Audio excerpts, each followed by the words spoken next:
অধিকার আছে এমন জায়গায় অভিমান করাটা সুন্দর। বলা হয় পরিমিত অভিমান সম্পর্কের অলংকার।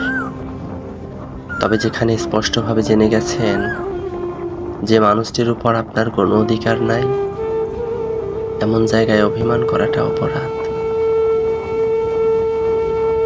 আমরা অনেকেই অলংকার ভেবে জীবনভর অপরাধ করে যাই। সময় পেরিয়ে গেলে দেখি অভিমান করার মতো তার প্রতি অধিকারটুকুই বাকি নাই। অধিকার না থাকলে অভিমানও মানহীন হয়ে পড়ে।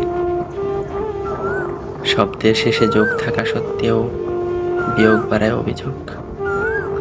কে কাকে অধিক চেয়েছি, কার বিরহে ভারী কার বুক। আমার জন্য ঘৃণা পুষলেও ভালোবাসাটা তোমারই থাকুক। আমার জন্য ঘৃণা পুষলেও ভালোবাসাটা তোমারই থাকুক।